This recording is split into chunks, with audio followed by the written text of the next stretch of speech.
అంటే కంప్లైంట్ ఇచ్చారు కదా సామాజిక స్పృహతోని సమాజానికి ఏం మంచి చేస్తారో చెప్పాలి కానీ కులం పేరు పెట్టి కులాన్ని ఎక్కడో తీసుకోకపోతే చర్యలు తీసుకోరి కాన్స్టిట్యూషన్ ప్రకారము పద్ధతి కాదు కదా, మొత్తం వ్యవస్థనే ఖరాబ్ అవుతుంది. మా ఇంటి పక్కన బీసీ ఉంటాడు కొట్లాడుకోవాలి రోజు పొద్దున్న ఇందులో పర్టికులర్ గా 10 మందిని తిట్టి ఆయన ఏదో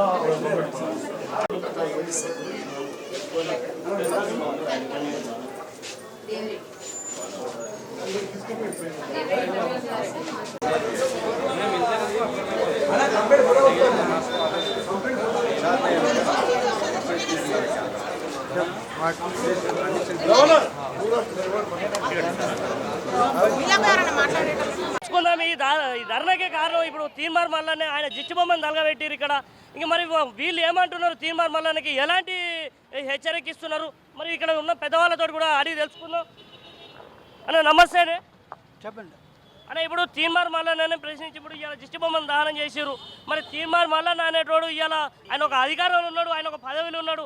ఆ పదవికి కూడా మర్యాద లేకుండా ఈ మాటలు మాట్లాడడం అనేది చాలా బాధాకరమైన విషయం. మరి దీని గురించి మీరు ఏమనుకుంటున్నారు? ఎవరైనా కానీ తమ హక్కుల సాధన కోసం ఎలాంటినైనా నిరసనలు చేసుకోవచ్చు, తమ హక్కుల సాధన కోసం ఎలానైనా ఉద్యమించవచ్చు. తమ హక్కుల సాధన కోసం ఇంకొక కులాన్ని, పర్టికులర్గా ఒక రెడ్డి కులాన్ని దారుణమైనటువంటి దూషణ, అది ఒక వేల మంది పబ్లిక్ మీటింగ్లో అది సభ్య సమాజం వినలేని మాటలు మాట్లాడటం ఏదైతుందో చాలా దారుణంగా ఉన్నది. అసలు ఈ రెడ్డి సమాజం గురించి ఈ తీర్మానం వల్ల ఏ మేరక, రెడ్డి అంటేనే ఒక త్యాగానికి ప్రతీక. ఒక రెడ్డి ఊరిని కాపాడుతాడు, ఒక రెడ్డి నలుగురిని కాపాడుతాడు. తనకున్న జాయజాతు మొత్తం ఏ ప్రభుత్వం నుంచి రిజర్వేషన్లు కానీ ఎలాంటివి ఉచితాలంటూ లేకుండా తమ శక్తితోటి తమ సామర్థ్యంతో సమాజానికి ఆదర్శంగా బతుకుతున్నటువంటిని వీడెవడి ఇటువంటి పోరంబోకు మాటలు మాట్లాడటానికి ఖబర్దార్ తీర్మానం మల్లన్న. రెడ్ల జోలికి వస్తువంటే కనుక బిడ్డ నిన్ను ఒడ్ల గింజను నలిపినట్టు నలిపేస్తారు. ఇంకొకసారి నోరు జాగ్రత్త, ఒళ్ళు జాగ్రత్త. నీ అధికారం ఎన్నడు కాదు, 4 ఏళ్ళే నీ ఉరుకులాట, తర్వాత నిన్ను కుక్క కూడా చూడదు. ఈ విషయంలో ఇంకొకసారి రెడ్ల జోలికి వస్తే మర్యాదగా ఉండదని తెలియజేస్తున్నాం. ఇక మరి ఇక్కడ ఉన్న వాళ్ళతోటి కూడా అడుగుదాం. ఇక్కడ పద్మారెడ్డి మేడం ఉన్నది ఇక్కడ. ఇక మరి ఏమని కూడా అడిగి తెలుసుకుందాం. తీన్మార్ మల్లన్న అనేటోడు ఇలా రెడ్డిల మీద అలాంటి మాటలు మాట్లాడొద్దని చెప్పేసి ఎమ్మెల్సీ ఇప్పుడు అది కూడా పదవిలో అట్లాంటి మాటలు మాట్లాడడం అసభ్యకరం. మరి దీని మీద కూడా ఇక్కడ మన పద్మారెడ్డి మేడం గారు మరి తీన్మార్ మల్లన్నని ఎలా ప్రశ్నిస్తున్నారు, ఆయనకి ఎలాంటి శిక్ష పడాలని మేడంతో అడిగి తెలుసుకుందాం. నమస్తే అందరికీ. ఈరోజు తీన్మార్ మల్లన్న ఒక మేధావి అని చెప్పి మేము రెస్పెక్ట్ చేసినాం, గౌరవం ఇచ్చినాము. బీసీలందరికీ కూడా గౌరవం ఇస్తాము. ఏనాడు కూడా మా కమ్యూనిటీలో ఏ ప్రోగ్రాంలు అయినప్పటికీ ఏ ఒక్క కులాన్ని కించపరిచే విధంగా మాట్లాడింది లేదు. గతంలో మా ఎవరైతే ఉన్నారో రెడ్డి సోదరులు అయితే ఉందో వాళ్ళు సాయుధ పోరాటం కోసం 1000 ఎకరాలు పోగొట్టుకున్న చరిత్ర మన రెడ్డిలది. ఒక్క రెడ్డి వాడు ఎంతమంది ఉన్నారు, ఒక పిడికిలి బిగించేంతమంది మీరు రెడ్డిలు లేరు అని మాట్లాడుతున్నారు. ఈరోజు ఒక్కొక్క రెడ్డి 1000 మందితో సమానంగా ఉంటారు. అలాంటి పరిస్థితిలో నువ్వు ఓసీ అని మాట్లాడతలేవు. నేను బీసీ కానీ మీరు రెడ్డి. నువ్వేమో అందరినీ కలుపుకొని మాట్లాడతావు. మా దగ్గరకు వచ్చేసరికి రెడ్డి అని మాట్లాడతావు. నువ్వేం కులం? నీ కులం గురించి మాట్లాడు ఫస్ట్. నువ్వు మున్నూరు కాపు కులం. నువ్వు మున్నూరు కాపులు ఎంతమంది ఉన్నారు? ఒక పిడికడ మంది ఉన్నారా? మున్నూరు కాపులు మొత్తం కలిస్తే కూడా ఈరోజు రెడ్డిలు లేరు అంటున్నావు. మున్నూరు కాపు గురించి మాట్లాడు. నీ కులం గురించి నువ్వు బీసీలో మొత్తం ఎందుకు మాట్లాడుతున్నావు? బీసీలు అంటే మాకు రెస్పెక్ట్ ఉంది, గౌరవం ఉంది, ఎవరిని ఎప్పుడు కించపరిచే విధంగా మాట్లాడము. కానీ ఈరోజు నువ్వు మాట్లాడుతున్నావు కాబట్టి మేము ఎదురు మాట్లాడాల్సి వస్తుంది. నువ్వు మున్నూరు కాపువి, మున్నూరు కాపు కులం గురించి మాట్లాడు. అసలు మున్నూరు కాపు అంటే ఏంటి? మీ చరిత్ర ఏంటి? మీరు ఎక్కడి నుంచి వచ్చిండ్రు? అసలు మీ పుట్టక ఏందనేది మీరు తెలుసుకొని మాట్లాడండి. మీరు చూస్తే చరిత్ర చూస్తే మీరు అటు బీసీలలో ఉండడానికి వీల్లేదు, ఇటు ఓసీలలో ఉండడానికి వీల్లేదు. మీరు ఒక మాడాగాన్లు అట్లనే ఉండండి. అంతేగాని ఈరోజు మీరు మేమేదో తురుంకాన్లం పొడుచుగాన్లం అని చెప్పి మీరు రెడ్డిలను కించపరిచే విధంగా చెప్పులతోని కుక్కలతో మాట్లాడే నైజం ఎక్కడిది? అసలు ఒక వ్యక్తిని కించపరిచే నైజం ఎక్కడిది? రేవంత్ రెడ్డిని చూసుకొని మాట్లాడుతున్నా అనేది రేవంత్ రెడ్డి గారు సమాధానం చెప్పాలి. ఒక సీఎం అయ్యి ఉండి రేవంత్ రెడ్డి ఈరోజు ఒక రెడ్డిలను ఇట్లా మాట్లాడుతున్నప్పుడు సీఎం రేవంత్ రెడ్డి నోరు మూపియాలంటే ఎంతసేపు మూపియగలుగుతాడు? తీన్మార్ మల్లన్న నోరు మూపియాడు. తీన్మార్ మల్లన్న ఏమన్నాడంటే ఇవాళ బహిరంగ సభలో మేము బీఆర్ఎస్ ప్రభుత్వాన్నే మేము తెల్లారిసారి కొనేస్తాం పోయి, మా దగ్గర డబ్బు లేకనా అదే అని మాట్లాడుకుంటూ వచ్చిండు. మరి అదే తీన్మార్ మల్లన్న ఇప్పుడు సీఎం రేవంత్ రెడ్డిని కొనుక్కొని ఆ స్థానాన్ని ఎంచుకోవచ్చు కదా. నువ్వు బీసీల గురించి మాట్లాడుతున్నావు, మేము ఓసీల గురించి మాట్లాడితే ఏడా ఉండాలి? మీరు ఓసీల గురించి మాట్లాడండి. మీరు ఓసీల గురించి మాట్లాడితే బీసీ అంటే ఒక రెడ్డి ఒకటే, బీసీ అంటే ఒక మున్నూరు కాపు కులం ఒకటే రాదు, చాలా కులాలు కలిపితే బీసీ అవుతుంది. అలాగే ఓసీ అంటే ఒక రెడ్డిలు కలిపితే కాదు, మొత్తం అన్ని కమ్యూనిటీలు కలిపితేనే ఓసీ అవుతుంది. నువ్వు అది మాట్లాడతలేవు. బీసీలు కొనొచ్చు అంటున్నావు, ఓసీలు మొత్తం కూడా కలిస్తే అదే పరిస్థితి ఉంటుంది. అయినా ఇక్కడ ఇది మనం ప్రజాస్వామ్య దేశంలో ఉన్నాము. మనం ఎందుకు కులాల గురించి కొట్లాడుకోవాల్సిన? నీ కులాన్ని ఎట్లా అభివృద్ధి చేసుకోవాలనేది నువ్వు మాట్లాడు. కానీ ఇంకో కులాన్ని కించమర్చే అంత దిగజారుడుతనం దేనికి? అసలు హక్కు ఎవడిచ్చిండు అసలు మీకు? అంటే ఇప్పుడు అప్పుడు ఛాయకు పైసలు గది లేదు అని ఛాయకు పైసలు లేవని అడుక్కున్న వెధవ ఈరోజు హెలికాప్టర్లో తిరిగే పరిస్థితులకు ఎట్లొచ్చిండు? మోసాలు చేసి దౌర్జన్యం. ఈరోజు ముఖ్యంగా వాడి ఫ్రస్ట్రేషన్ అంతా ఏంది అంటే క్యూ న్యూస్ వాడి బిజినెస్ మొత్తం లాస్లో ఉంది, దాని రేటింగ్ పెంచుకోవాలి కాబట్టి రెడ్డిలను తిడితే వాడి రేటింగ్ పెరుగుతుంది అన్న ఒక నీచ నికృష్టమైన ఉద్దేశంతో అంటే రెడ్డిలని వాడు మస్తు పార్టీలు తిరిగిండు, బీజేపీ తిరిగిండు, టీఆర్ఎస్ తిరిగిండు, అన్ని పార్టీలు తిరిగిండు. ఈరోజు రేవంత్ రెడ్డి లేకపోతే వానికి ఎమ్మెల్సీ గతినే లేదు, ఒక రెడ్డి లేకపోతే ఎమ్మెల్సీనే లేదు వాడికి. తెరిలినాక అంటే తెప్పతెరలేదాక ఒక మాట, తెప్పతెరలినాక ఇంకో మాట. ఈ రోజు ప్రతి కులం దగ్గర కూడా ఇప్పుడు తీర్మానం వల్ల అనేటోడు ప్రతి కులం దగ్గర ఈడ బీసీ అంటుండు, ఇంకొక అక్కడికి పోయి ఎస్సీ అంటుండు, అసలు వచ్చి కోమట్లు అంటారు, అసలు వచ్చి ప్రతి ఒక్క కులానికి మాట్లాడుతున్నాడు. మరి దీని మీద కూడా మరి మీ చర్యలు ఎట్లుంటాయి మరి అది కూడా చెప్పాలి. ఖచ్చితంగా తీన్మార్ మల్లన్నను మేము ఈరోజు వాడి దిష్టిబొమ్మ దగ్ధం చేయడం జరిగింది. అని అరెస్ట్ చేయాలి, ప్రభుత్వం కూడా అరెస్ట్ చేయాలి. ఆయన పోస్ట్ ఏదైతే ఉందో ఎమ్మెల్సీలోకి వెళ్ళి రద్దు చేయాలి, ఎమ్మెల్సీ పదవి ఇమ్మీడియట్లీగా రద్దు చేయాలి. ఇంకొకసారి రెడ్డిల గురించి నోటికి వచ్చినట్టు కూరిస్తే నాలిక కోసేస్తాం. ఒక్కలం కాదు రెడ్డి అంటే ఒక్కొక్క రెడ్డి 1000 మందితో సమానం. నువ్వు పిడికడు లేరంటున్నావు, పిడికడు ఉన్నారో గుప్పడు ఉన్నారో ఊరంత మంది ఉన్నారో మేము మీకు చూపిస్తాం. అంటే ఇవాళ ఇంకా ఇక్కడ పెద్ద సార్ వాళ్ళు ఉన్నారు, వాళ్ళని కూడా అడిగి తెలుసుకుందాం. బహిరంగ సభ స్టేజ్ మీద వేసి ఒక మాట అసభ్యకరమైన మాట మాట్లాడుకుంటూ వచ్చిండు. దీని మీద మీరు ఎట్లా ఖండిస్తున్నారు? నేనేమంటున్నానంటే ఈ ప్రపంచంలోనే అతిపెద్ద ప్రజాస్వామిక దేశం భారతదేశం. అవును, ఈ భారతదేశంలో అనేక ఉద్యమాలు జరిగినాయి, అనేక పోరాటాలు జరిగినాయి. ఏ పోరాటాలకు ఏ ఉద్యమాలకు నాయకత్వం వహించారో ఆ నాయకులు ఏనాడు కూడా ఇతర కులాలను కానీ ఇతర వర్గాలను కానీ ఏనాడు దూషించకుండా ఒక ప్రజాస్వామ్యయుతమైన పద్ధతిలో ప్రశ్నించుకుంటూ పోరాటం చేసుకుంటూ వాళ్ళ హక్కులకై సాధనకై పోరాటం చేసి సాధించుకోగలిగారు. అదే క్రమంలో ఈ భారతదేశంలో తెలంగాణకు ఒక ప్రత్యేక ఎన్టిటీ ఉంటుంది. ఈ తెలంగాణ ఉద్యమంలో మేము కూడా ఆనాడు సబ్బండ వర్గాలు తెలంగాణ ప్రజల యొక్క ప్రజాస్వామిక హక్కు అని చెప్పేసి అనేక పోరాటాలు చేసి ఆ తెలంగాణ పోరాటంలో మేము కూడా మమేకమై నేను కూడా ఆ రోజు తెలంగాణ ఉద్యమంలో అగ్రభాగం నుండి పనిచేసిన వ్యక్తిగా చెప్తున్నా. ఎందుకంటే తెలంగాణ ప్రజల యొక్క ప్రజాస్వామిక ఆకాంక్ష అని చెప్పేసి ఆ ఆకాంక్షల మేరకు మేము అగ్రభాగం నుండి పనిచేసి తెలంగాణ ఉద్యమాన్ని తెలంగాణ రాష్ట్రాన్ని సాధించుకోవడం జరిగింది. ఈ తెలంగాణ రాష్ట్రం సాధించుకున్న క్రమంలో ఇక్కడ మీరు ఎవరెవరి కులాల వారిగా విడిపోయి కానీ ఇంకోటి కానీ వాళ్ళ హక్కుల గురించి మాట్లాడుకోవడం, సభలు పెట్టుకోవడం దానికి మేము వ్యతిరేకం కాదు. వాళ్ళ హక్కుల గురించి పని చేసుకోవచ్చు, వాళ్ళ హక్కుల గురించి పోరాటం చేసుకోవచ్చు, వాళ్ళు బహిరంగ సభలు పెట్టుకోవచ్చు. ఒక మేధావి ఏం చేయాలంటే ఒక సమాజానికి బాగు కోసం పనిచేయాలి. ఒక మేధావి వాళ్ళ హక్కుల కోసం వాళ్ళ కులాల ఉద్ధరణ కోసం పనిచేయాలి.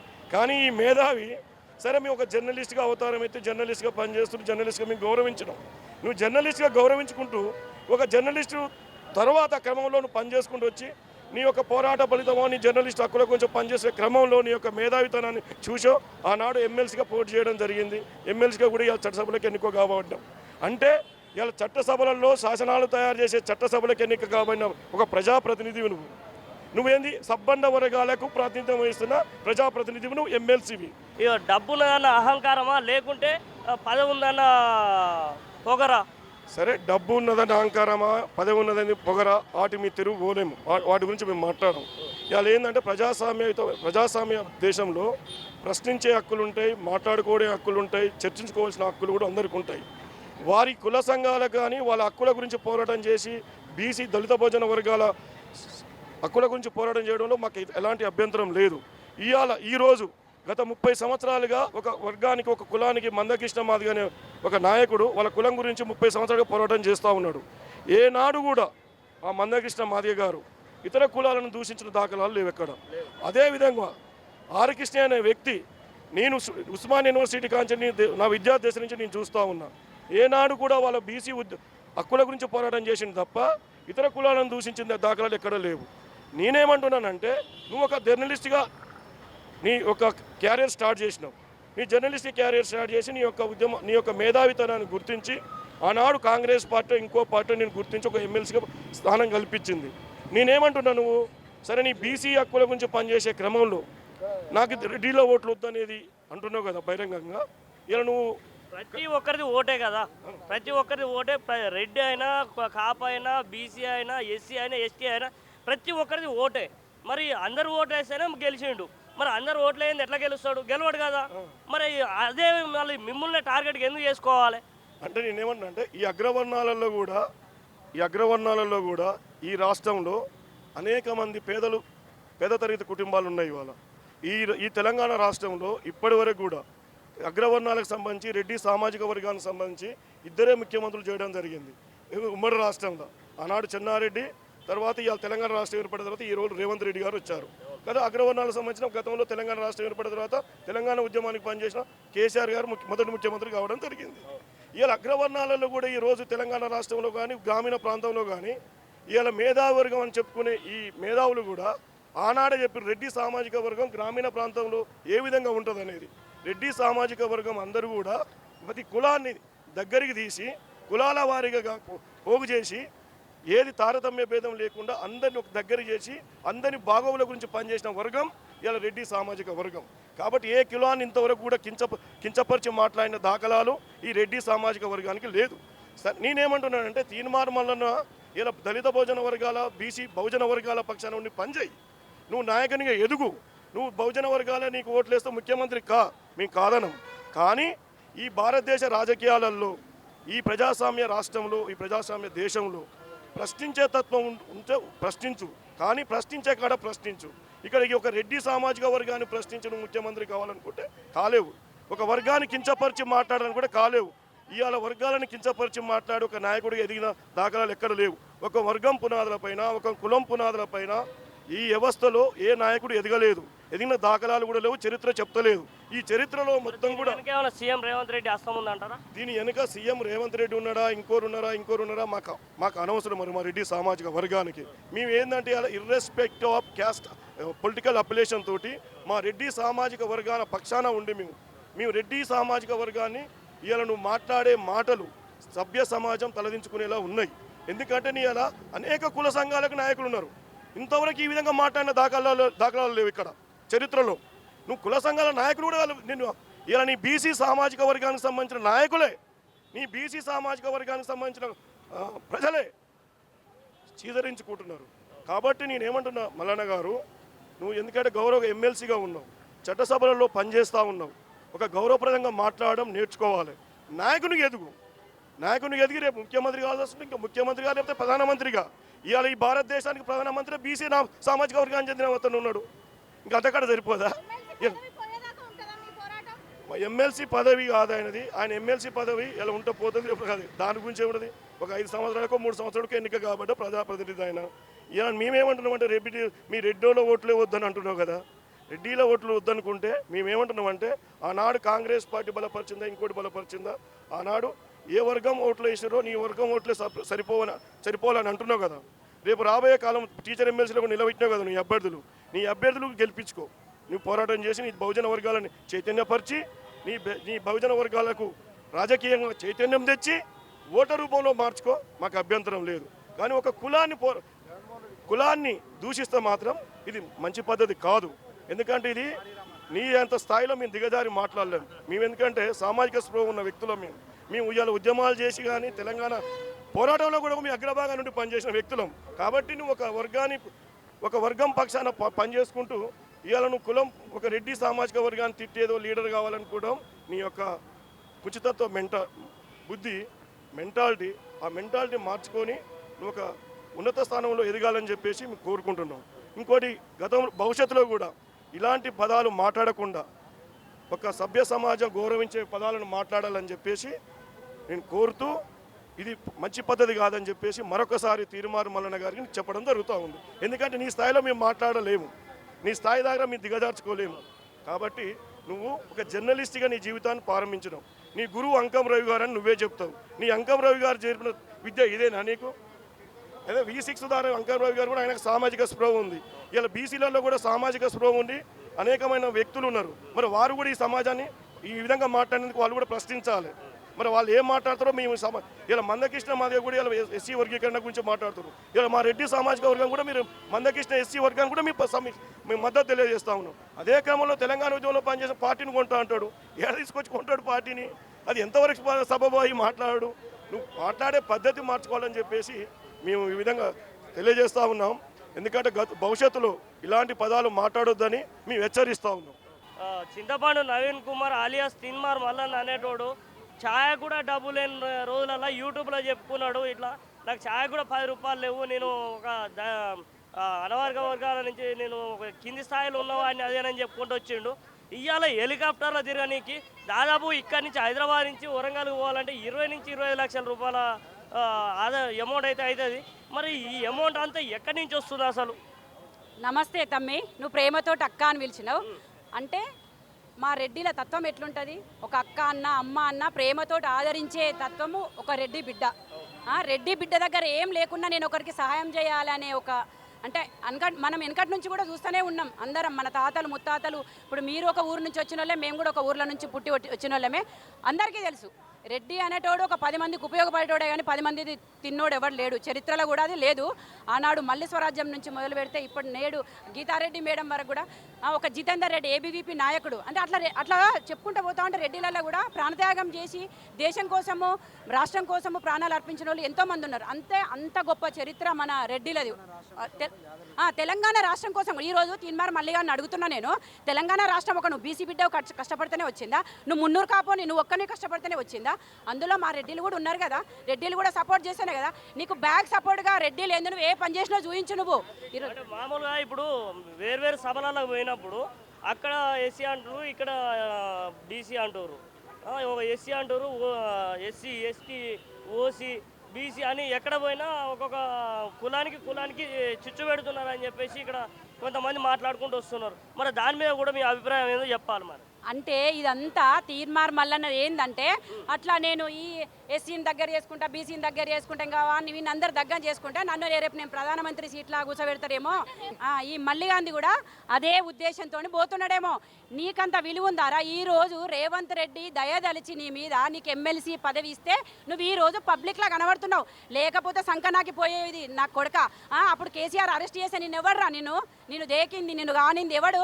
నేను ఎవడన్నా వచ్చిండా నీ దగ్గరికి? లాస్ట్కి మేమే గతైనాం. నిన్ను మీ పిల్లల దగ్గరకు పోయి వాళ్ళని పలకరించి ఆదరించి నిన్ను బయటికి తీసుకొచ్చింది ఎవరు? నీకు బ్యాక్ సపోర్ట్ చేసింది ఎవరు? రెడ్డి కాదా? నువ్వు బీసీ అని కొట్లాడుతున్నావు. ఈరోజు మన ప్రధానమంత్రిగా దేశ ప్రధానమంత్రి ఒక బీసీ అయి ఉన్నాడు. మేము బీసీలను నిలదీస్తున్నాం. ఏమన్నా బీసీలను క్వశ్చన్ చేస్తున్నామా లేకపోతే బీసీలను తీసిపడేస్తున్నామా? ఆదరించే తత్వము రెడ్డి దగ్గర ఉంటుంది. ఈరోజు నువ్వు ఒకప్పుడు నీకు ఛాయ్ తాగడానికి కూడా డబ్బులు లేనివి, ఈరోజు నువ్వు బెంజ్ కార్లో తిరుగుతావు, హెలికాప్టర్లో ఎవరు పోతారండి? పెద్ద పెద్ద ముఖ్య నాయకులు నువ్వు కావలసిన వరత్తు వేస్ట్గా నువ్వు లుచ్చాగానివి నువ్వు. అదే కదా నువ్వు కొన్ని రోజులు ఆ పాల కంపెనీని పట్టుకున్నావు. బ్లాక్మెయిల్ చేసుకుంటా అంటే వాళ్ళను బ్లాక్మెయిల్ చేసుకుంటా వాడుకుంటా నువ్వు వాళ్ళ రక్తం తాగుతున్నావు. దొంగ నా కొడుక. నీకు వికలాంగులైన పిల్లలు ఎందుకు పుట్టిరో తెలుసా? నువ్వు ఎన్ని పాపాలు చేస్తే నీకు దేవుడా శిక్షించిండు నీకు అర్థం అయితే లేదు. ఇంకా నువ్వు ముందు ఆడలుసురే అరే నీకు మా మొగోళ్ళు అవసరం లేదురా, మేము ఆడోళ్ళం చాలు, రెడ్డి మహిళలం చాలు నీకు సమాధానం చెప్పనీకి. అంత దమ్ము ధైర్యము అది మా రక్తంలోనే ఉంది. నువ్వేమనుకుంటున్నావో ఖబర్దార్, నీ నాలుక నీ దగ్గర పెట్టుకో. ప్రతిరోజు ఆ వార్తలలో యూట్యూబ్ ఛానల్ ఒకటి తగలబెట్టిండు. ప్రతిరోజు రెడ్డిల మాది ఎందుకు ఏడుస్తున్నారా నువ్వు? రెడ్డిలు ఏం చేసిరు నీకు? ఈరోజు మేము మన ముఖ్యమంత్రి గారిని కూడా క్వశ్చన్ చేస్తున్నాము. నీకు చీము నెత్తురు ఉంటే, నువ్వు ఒక రెడ్డి బిడ్డవై ఉంటే నువ్వు వాడిని ఆదరించినావు కదా, ఏ విధంగానైతే ఆదరించినావో అదే విధంగా వాడిని తొక్కి పడేయాలి నా కొడుకుని. ఎందుకంటే మేము బీసీలకు వ్యతిరేకం కాదు. ప్రతి ఒక్కరు కూడా అన్న తమ్ముడు, సపోజ్ ఈ తమ్ముడు అక్క అంటే అక్క అని పిలిస్తే తమ్ముడు అని పలకరించే ప్రేమ మా దగ్గర ఉంటుంది. అంత ఆప్యాయతతో పలకరిస్తాం మేము. ఎంతోమందిని చూసినాం మేము. ఎంతోమంది బీసీ నాయకులు లేరా? ఏ బీసీ నాయకుడు అన్నా ఇంతవరకు ఇట్లా మాట్లాడిండా? మళ్ళీగా ఎమ్మెల్సీ పదవి నుంచి తొలగించాలని రేవంత్ రెడ్డికి ఏమన్నా మీరు సూచనలు ఇస్తారా? ఖచ్చితంగా కంపల్సరీ. రేవంత్ రెడ్డి గారు మిమ్మల్ని వేడుకుంటున్నా, ఈ స్వతంత్ర టీవీ తరపున నేను 69 టీవీ 69 టీవీ వాళ్ళ తరపున నేను వేడుకుంటున్నా. ప్రజలందరి తరపున మన రాష్ట్రంలో ఉన్న రెడ్డి బిడ్డలందరి తరపున కూడా చీము నెత్తురు ఏది ఉన్నా కూడా ఖచ్చితంగా ఎమ్మెల్సీ పదవి నుంచి వెంటనే నిమిషం కూడా ఆగొద్దు నేను చెప్తున్నా. ఇది ఎప్పుడో మీకు కంపల్సరీ ఈ వార్తలు చేరుతాయి మీకు. ఖచ్చితంగా మన ఎంబడ తీసేయాలి. లేకపోతే మా ఉద్యమం ఇంత ఉద్రిక్తంగా ప్రతి గ్రామాన మేము చేస్తాం. మేమేం ఊరుకోం. వెళ్తాం, 100% వెళ్తాం, ఖచ్చితంగా వెళ్తాం. ఖచ్చితంగా ఇంకొకరా కాదు, ఏ వ్యక్తి అయినా రాష్ట్రాన్ని తలగబెట్టే విధంగా, రాష్ట్రంలో ప్రజలు రెచ్చగొట్టే విధంగా ఏ వ్యక్తి అయినా సరే, రెడ్డి కానీ బీసీ కానీ ఎస్సీ కానీ ఎవరైనా సరే ఇది ఐకమత్యంగా ఉండాలని కోరుకోవాలి. తప్పకుండా రాష్ట్ర ప్రజలలో ఐక్యత రావాలి, వచ్చి తీరుతుంది. రేవంత్ రెడ్డి ఎందుకు స్పందించాడు? ఈరోజు బీసీ కులకరణ చేసే వ్యక్తి రేవంత్ రెడ్డి. ఏ నాయకుని చేసినా ఇవాళ నీకు ఎమ్మెల్సీ వ్యక్తి ఒక రెడ్డి. నీకు ఇంతకుముందు గతంలో ఎమ్మెల్యే పదవి ఇచ్చిన పోటీ చేయని వ్యక్తి కూడా రెడ్డి నాయకత్వమే. ఇలా రాష్ట్రం మొత్తంలో బీసీల కొరకై పాటుపడుతున్న వ్యక్తి కూడా రెడ్డియే.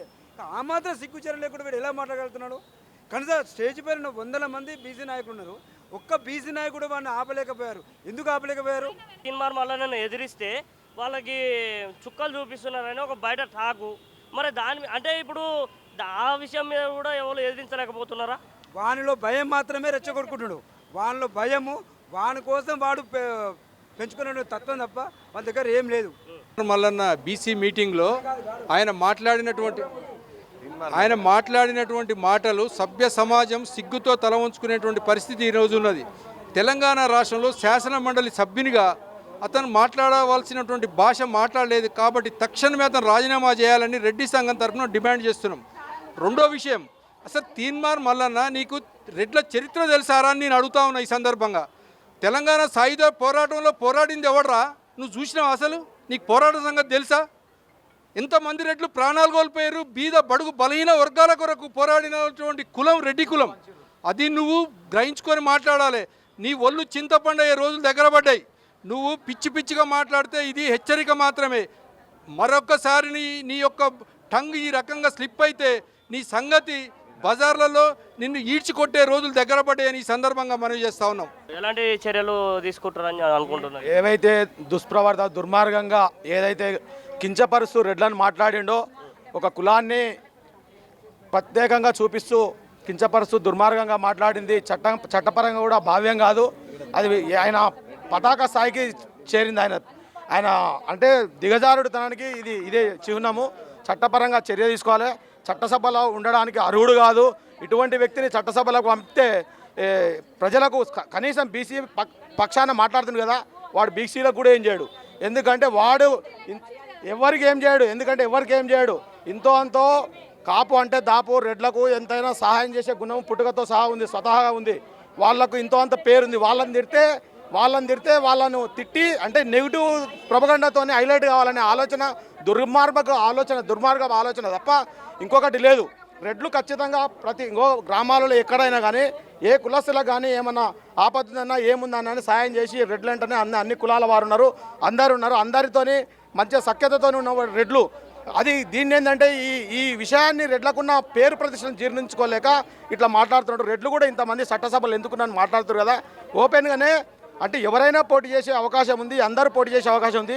ప్రజలకు ఎవరైతే సేవ చేస్తారో, ఎవరైతే ప్రజల పక్షాన ఉంటారో, ప్రజల బాగోగులు ఎవరు చూస్తారో వాళ్ళని ప్రజలు ఎన్నుకొని ఓటు హక్కుదారునే పంపించారు. నీకు ఓటు హక్కు ఉన్నది కదా, ప్రజలు బీసీలు కూడా ఓటేస్తేనే కదా అయ్యింది. ఇంతమంది ఎమ్మెల్యేలు రెడ్లు అయినట్టు ఎట్లా అయినరు?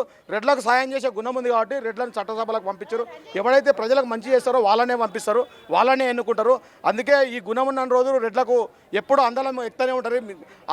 తప్ప తీన్మార్ మల్లన్న అక్కస్ ఏంటంటే ఇంతమంది ఉన్నాం మేము. ఏంటంటే ఇప్పుడు ఎంతోమంది హెచ్చరిక అంటే ఇటువంటి వాళ్ళు దుర్మార్గులపై చట్టపరమైన చర్య తీసుకోవాలి.